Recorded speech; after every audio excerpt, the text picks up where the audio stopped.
Bonsoir mesdames, mesdemoiselles et messieurs, bienvenue à ce journal dont voici les principaux titres. L'Assemblée nationale tient une séance plénière consacrée à la discussion du projet de loi de finances pour l'année 2019.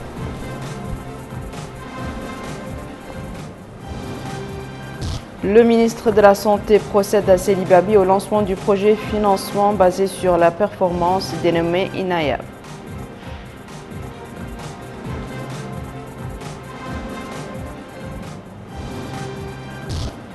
Nouakchott abrite la première édition de la Semaine africaine des sciences.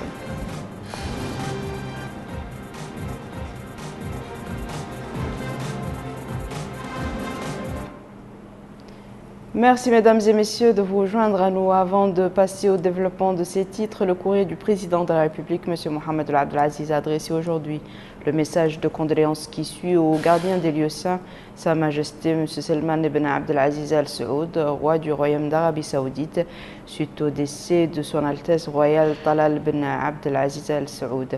Voici l'intégralité de ce message. Majesté, chers frères, nous avons appris avec profonde tristesse la nouvelle du décès du regretté Son Altesse royale Talal bin Abdelaziz Al Saoud. En cette douloureuse circonstance, nous vous exprimons nos sincères condoléances et notre totale compassion à travers vous au gouvernement et au peuple saoudien. Nous implorons Allah, le Tout-Puissant, d'entourer le défunt de sa large miséricorde, de l'accueillir en son saint paradis et de vous accorder patience et réconfort. Veuillez agréer, Majesté, chers frères, à l'expression de notre très haute considération, votre frère Mohamed Abdelaziz. Le président de la République, M. Mohamed Abdelaziz, a également adressé un message de condoléances à son Altesse royale Mohamed bin Salman bin Abdelaziz Al Saoud, prince héritier du Royaume d'Arabie Saoudite, vice-président du Conseil des ministres et ministre de la Défense nationale, suite au décès de son Altesse royale Talal bin Abdelaziz Al Saoud. Voici l'intégralité de ce message. Majesté, chers frères, nous avons appris avec profonde tristesse la nouvelle du décès du regretté Son Altesse royale Talal bin Abdelaziz Al Saoud. En cette douloureuse circonstance, nous vous exprimons nos sincères condoléances et notre totale compassion, et à travers vous, au gouvernement et au peuple saoudien.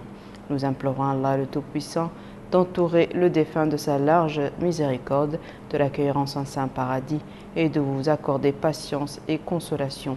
Wa inna lillahi wa inna ilayhi raji'un. Veuillez agréer à Altesse et chers frères l'expression de notre très haute considération, votre frère Mohamed Abdelaziz. Le président de la République, M. Mohamed Abdelaziz, a adressé un message de condoléances à son Excellence M. Joko Widodo, président de la République d'Indonésie, suite au tsunami qui a frappé samedi soir son pays. Voici l'intégralité de ces messages. Monsieur le Président et chers frères, nous avons appris avec profonde tristesse à la nouvelle du tsunami qui a déferlé sur les plages du détroit de la Sonde en République d'Indonésie, faisant plusieurs centaines de morts et de blessés. En cette douloureuse circonstance, nous vous exprimons à travers vous, au peuple et au gouvernement indonésien, frères, ainsi qu'aux familles des victimes, nos sincères condoléances et notre totale solidarité dans cette épreuve. Veuillez agréer, Monsieur le Président et chers frères, l'expression de notre haute considération, votre frère Mohamed Abdelaziz. Je vous le disais en titre, l'Assemblée nationale a abrité aujourd'hui les travaux d'une séance plénière sous la présidence du député Boïdjel Houmaïd, premier vice-président de l'Assemblée nationale. Cette séance plénière est consacrée à la discussion du projet de loi des finances initiales pour 2019 qui s'équilibre en recettes et en dépenses à la somme de 54 118 561 653 guillas. Le gouvernement est représenté au cours de cette plénière par le ministre de l'économie et des finances, M. Mokhtar El-Djaï. Nous y reviendrons plus en détail dans notre prochaine édition. Sely Babi, direction Sely Babi, où le ministre de la Santé a donné hier le coup d'envoi du projet financement basé sur la performance dénommé INAYA. Ce projet est financé dans le cadre de la coopération entre notre pays avec la Banque mondiale. Rabia Adeda. C'est avec cette signature entre le ministère de la Santé, le Conseil régional de la Wilaya du Guidi Mara et la direction de l'action sanitaire de la Wilaya et le centre hospitalier des Seli Babi qu'a eu lieu le lancement officiel du projet financement basé sur la performance dénommé INEA. Ce projet permettra à 6 000 personnes de bénéficier à travers 160 postes de santé à un service de santé efficace au cours de l'année 2019. Le démarrage de ce projet intervient dans une conjoncture favorable caractérisée par la priorité accordée par les pouvoirs publics à la santé des citoyens conformément au programme électoral du président de la République, son Excellence Mohamed Abdelaziz, mise en œuvre par le gouvernement sous la conduite du Premier ministre M. Ahmed Salem Ould-Béchir et visant la promotion de notre système de santé afin d'assurer à l'ensemble des Mauritaniens les soins dont ils ont besoin. Mesdames et messieurs, il va sans dire que la réussite de cette réforme nécessite la synergie des efforts de l'ensemble des partenaires nationaux et internationaux et le renforcement du partenariat avec la société civile pour assurer l'atteinte des objectifs de développement sanitaire. Le maire de Seli Babi et le président du conseil régional de la Wilaya du Guidi Mara ont tour à tour mis en exergue l'importance de ce projet qui permettra aux citoyens de bénéficier des soins de santé de qualité. Pour sa part, parlons au nom du représentant de la Banque mondiale, Mohamed Fadl Talib Hassan, est revenu sur les objectifs du projet. Comme vous le savez, le projet INEA est en phase avec la stratégie nationale de croissance accélérée, de prospérité partagée, TICSCAP, sur lesquels s'aligne la stratégie partenariat pays de la Banque mondiale. Il vise à améliorer le rayon de couverture qui devrait aller de pair avec la qualité des soins de santé dans les régions pilotes, à savoir Guidi Mara et les Monts. En outre, le projet repose sur des piliers qui s'articulent autour de la consolidation qualitative. Tout d'abord, l'amélioration de la performance des systèmes de santé en utilisant l'approche de financement basé sur les résultats, en conformité avec les priorités de la vision stratégique du nouveau plan national de développement sanitaire PNDS 2018-2020. Il s'agit d'améliorer l'organisation de la gestion et le fonctionnement des systèmes de santé, d'adapter le fonctionnement et la qualité des services de santé pour répondre aux besoins de la population, de mettre en adéquation les financements et l'utilisation des ressources financières aux besoins du système de santé. Le ministre de la Santé a procédé par ailleurs à la pose de la première pierre des travaux de réhabilitation et d'extension de la direction de l'action sanitaire de la Wilaya du Guidi Mara et du centre de santé de Marta al-Hajjar. Et enfin, le ministre a visité le site devant abriter le siège du centre hospitalier de Seli Babi où il a pris connaissance du plan des préparatifs et des délais de construction de cette formation hospitalière. La capitale a abrité aujourd'hui le lancement des travaux de la première édition de la Semaine africaine des sciences organisée à Nouakchott, à Nouadhibou et à Rosso. L'événement organisé par le Next Einstein Forum vise à éclairer l'opinion publique sur l'importance des technologies et les progrès enregistrés dans le domaine des sciences technologiques. Abdullah Damaba.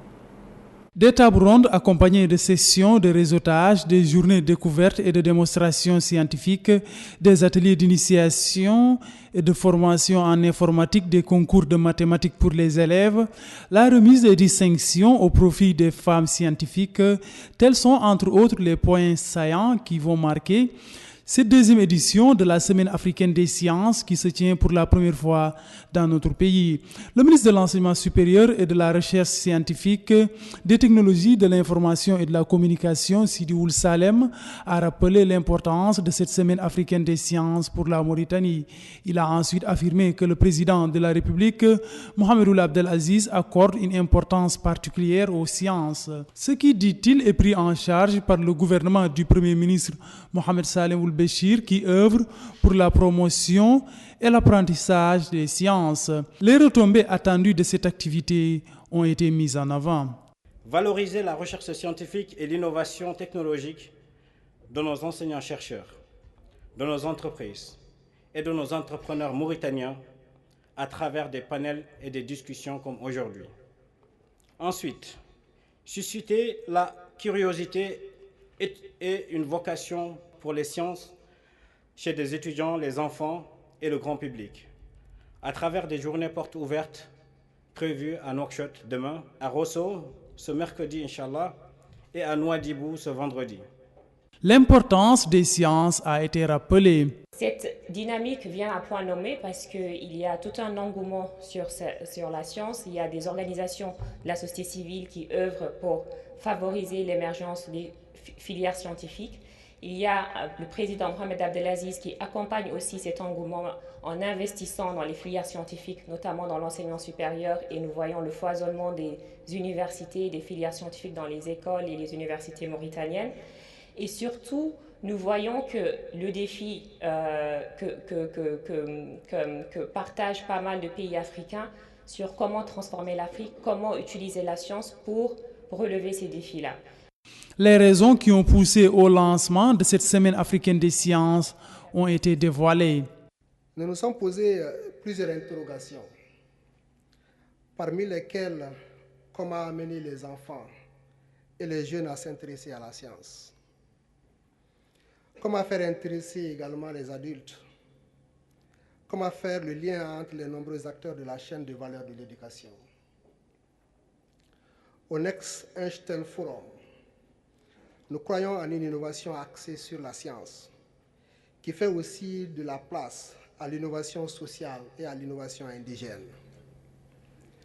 L'innovation axée sur la science, au long de la chaîne de valeur de l'éducation, a le potentiel de transformer l'Afrique. La Semaine africaine des sciences, qui va durer 5 jours, est une initiative de l'Institut africain des sciences mathématiques et du Next Einstein Forum, qui est soutenue par la Fondation Robert Bosch. Durant 5 jours, les enfants des quartiers populaires de Nouakchott ont participé aux Journées olympiques. Ces journées organisées par le Comité national olympique avec l'appui de Solidarité olympique ont compris de nombreuses activités sportives et culturelles. Bokar Baïlaba. Clap de fin des activités des Journées olympiques nationales.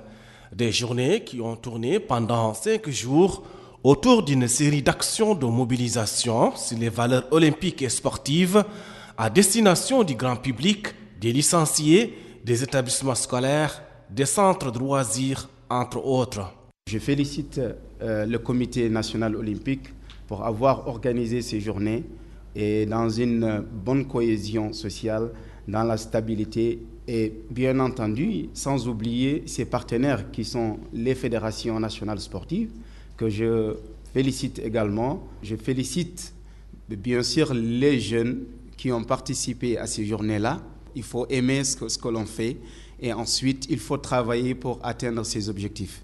Donc vous jeunes, je vous félicite et je vous encourage, je vous exhorte à continuer dans le sport que vous aimez. Autre intervention, c'est celle faite par le vice-président du Comité national olympique, Souleymane Thioub, qui a insisté sur le rôle joué par ces journées en vue de faire connaître l'histoire de ce sport et de sa diversité et d'insuffler l'esprit de tolérance et l'esprit sportif au sein des jeunes.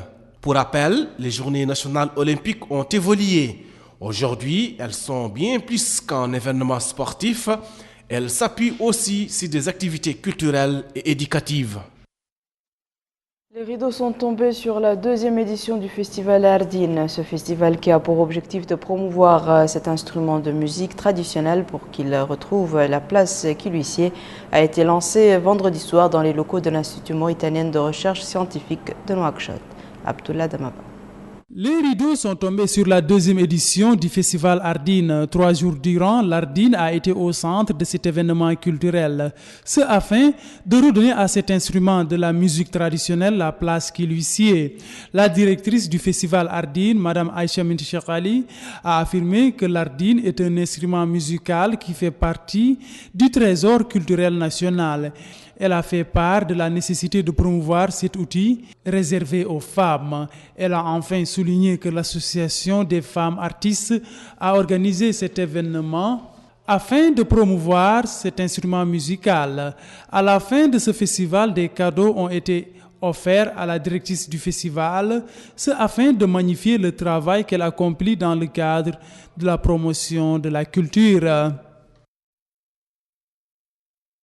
Le réseau des femmes journalistes en Mauritanie a organisé aujourd'hui à Nouakchott une session de formation sur les techniques de rédaction journalistique.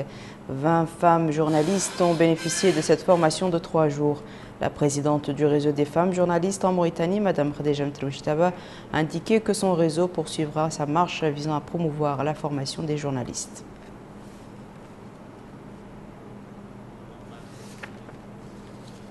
D'après le dernier bilan, au moins 387 personnes ont trouvé la mort dans le tsunami qui a frappé samedi soir les côtes situées près du détroit de la Sonde qui sépare les îles indonésiennes de Java et Sumatra, où l'on dénombre plus d'1 millier de blessés et une centaine de disparus.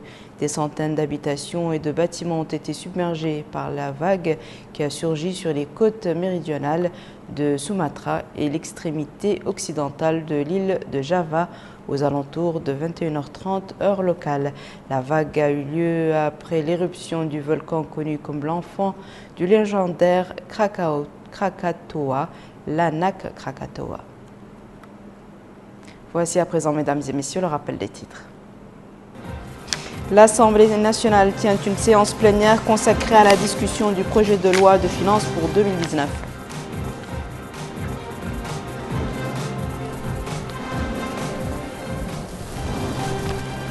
Le ministre de la Santé procède à Sélibabi au lancement du projet financement basé sur la performance dénommé INAIA.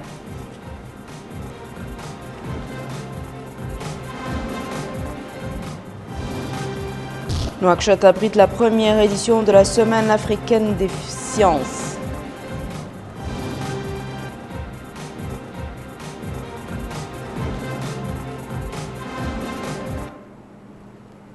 C'est la fin de ce journal, mesdames et messieurs. Merci à vous de nous avoir suivis. Merci de votre fidélité et à demain, Inch'Allah.